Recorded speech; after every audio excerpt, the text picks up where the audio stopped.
Assalamualaikum warahmatullahi wabarakatuh. Sahabat, jumpa kembali di channel kebanggaan kita semua, Gunanto Motivatras. Pada kesempatan kali ini saya ingin sedikit sharing tema yang baru, tema yang hangat, yang sederhana, yang bisa dipakai oleh rekan-rekan guru di dalam pengelolaan kelasnya, di kelasnya, mengelola pembelajaran, dan juga strategi bagaimana menjalankan tugas pembelajaran bersama anak-anak. Nah, tema kali ini yaitu tentang konsep remedial dan enrichment, ya. Konsep seperti ini akan muncul manakala kita selesai ulangan. Rata-rata kalau setelah selesai ulangan harian begitu, ya, anak-anak tidak tuntas KKM-nya, begitu anak-anak dilakukan pengulangan. Nah, ini supaya mempunyai pemahaman yang sama, itu perlu saya ajak sharing. Yang pertama, enrichment, pengayaan, itu diberikan kepada anak yang sudah tuntas KKM, ya. Jadi kalau misalnya target pembelajarannya itu sebuah KD itu 85 atau 8,5 gitu, ya. Kemudian anak-anak pada saat dites, diuji kognitifnya, diuji kompetensi dasarnya itu mendapatkan hasil di atas 85 atau 8,5 pada skala 10, itu dikatakan dia sudah lulus, sudah tuntas, ya. Tapi di antara anak kita itu pasti ada 1, 2 atau sebagian yang mempunyai kompetensi lebih dibanding anak-anak yang lain, ya.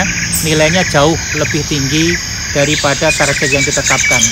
Misalnya targetnya 85, ternyata anak-anak itu nilainya bisa 9,0, bisa 9,5, bahkan nilainya 100.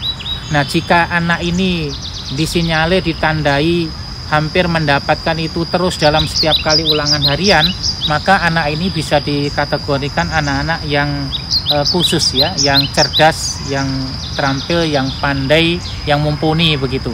Nah, kepada anak yang seperti ini, maka guru tidak boleh tinggal diam. Guru harus membuat program yang disebut dengan enrichment, yaitu pengayaan. Apa arti pengayaan? Pengayaan itu artinya membuat anak lebih kaya. Membuat lebih kaya berarti tidak memperluas apa yang dia pelajari. Jadi kalau mempelajari sebuah KDA, maka enrichment itu tidak mempelajari A itu lagi, tetapi dikembangkan, ya, dikembangkan lagi dengan tugas-tugas lain yang berhubungan dengan kompetensi A tadi. Jadi dikembangkan, ya, dikembangkan begitu. Pengayaan lebih kaya. Tadinya hanya misalnya tahu 10 digit, sekarang menjadi 11 digit, 12 digit. Atau tadinya hanya diajarkan 5 indikator, sekarang menjadi 7-8 indikator yang berbeda begitu, ya. Jadi ada challenge. Kenapa dia diberikan challenge, diberikan pengayaan? Karena kita temukan anak ini punya spesifikasi khusus dan kompetensinya sangat baik begitu. Diberikan sedikit tantangan yang lebih sulit, yang lebih kompleks begitu, ya. Anak-anak ini kita lihat dia mampu. Nah, itu konsep pengayaan. Namun kepada Bapak Ibu guru, konsep pengayaan tidak boleh berlebihan, tetapi pengayaan ini menjadikan dia lebih percaya diri, menjadikan dia lebih bermakna dan memahami dianya bahwa anak ini mempunyai kelebihan, dan menjadikan sebuah motivasi, ya, menjadikan lebih motivasi begitu. Jadi anak-anak yang diberi pengayaan itu dia lebih termotivasi untuk mengembangkan dirinya juga gitu. Jadi pengayaan lebih diarahkan kepada literasi dan numerasi, ya. Lebih kepada literasi, menulis, membaca, membuat karangan-karangan bebas begitu. Kemudian untuk numerasinya lebih diarahkan kepada pemecahan masalah.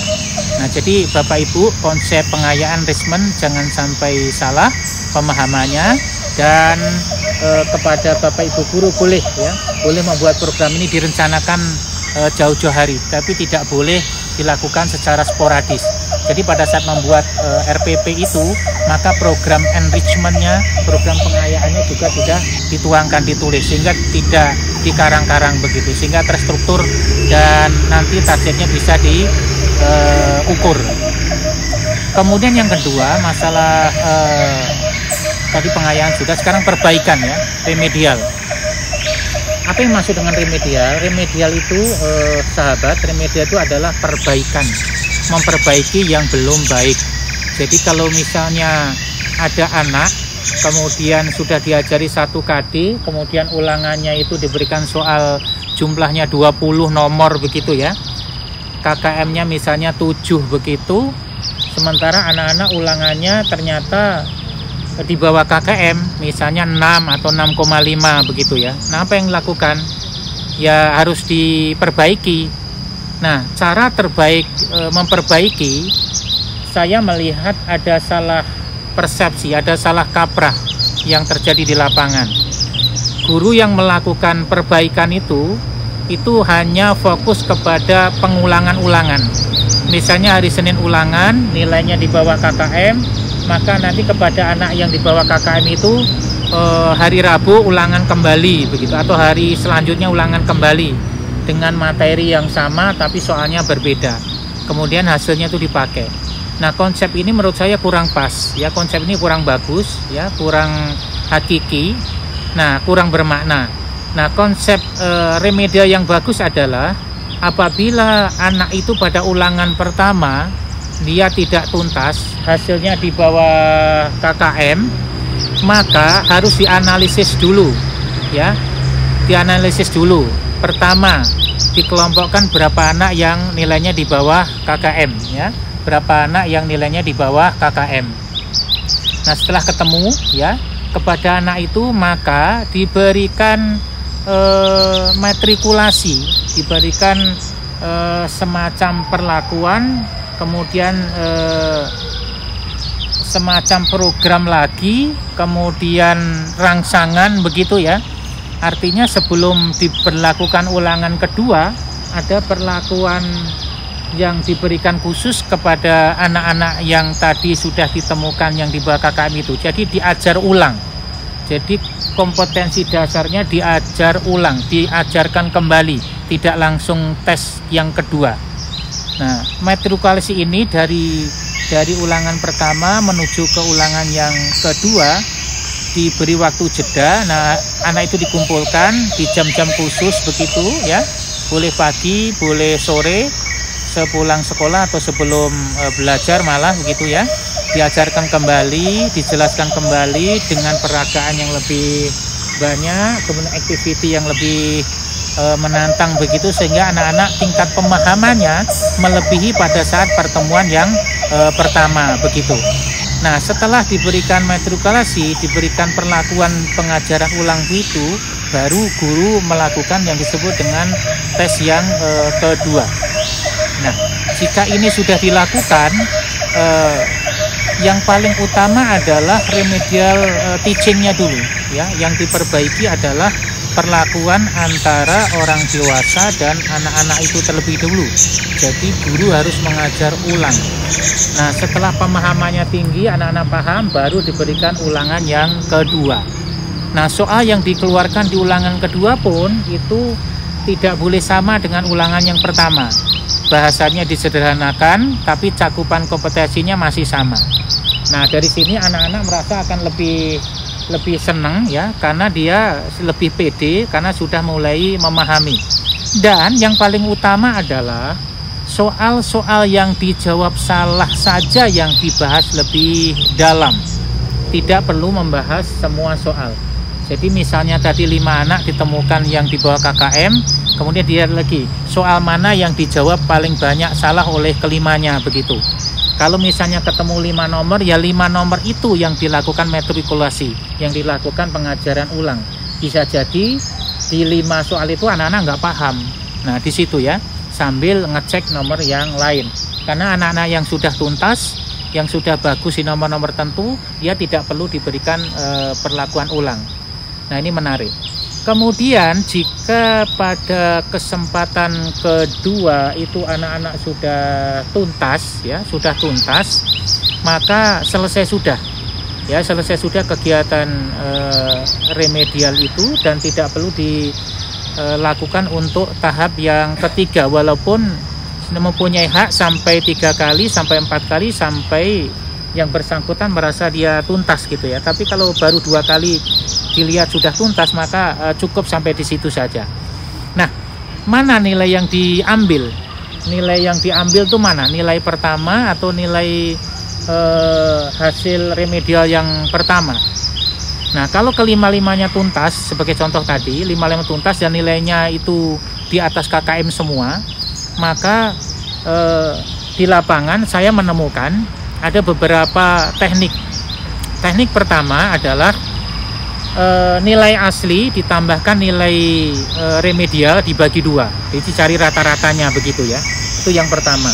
Yang kedua, ada guru yang memasukkan nilai yang kedua, yang remedial, yang nilai yang bagus itu dimasukkan. Ya. Yang ketiga adalah menuliskan nilai KKM-nya.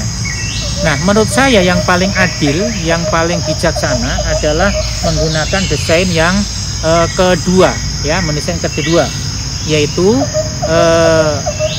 dituliskan KKM-nya, ya, dituliskan KKM-nya, ya.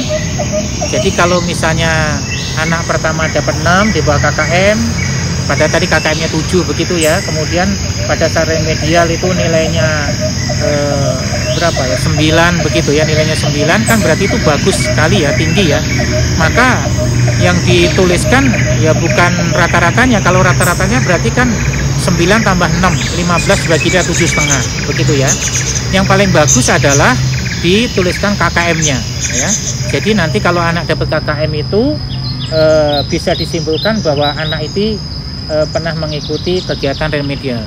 Tetapi kalau kita tuliskan tuh nilainya nilai yang asli, yang kedua, yang remedial nilainya 9, maka kasihan anak yang pertama kali ikut ulangan yang sudah di atas KKM tapi nilainya tidak sampai 9. Dia kalah dengan anak yang ikut remedial, padahal remedial itu menjadi bagian dari catatan. Jadi saya kira teman-teman guru juga harus paham mungkin solusi yang kedua yang paling bagus. Nah, pemirsa, sahabat, demikian resep saya tentang konsep enrichment dan konsep remedial. Kita simpulkan sekali lagi, untuk enrichment, pengayaan, yaitu diberikan hal-hal untuk memperluas pengalamannya, untuk memperluas pemahamannya tentang KD dengan hal-hal yang baru tetapi masih berhubungan dengan KD yang sedang dipelajari ya. Kemudian untuk remedial yang paling utama adalah lakukan remedial teaching dulu.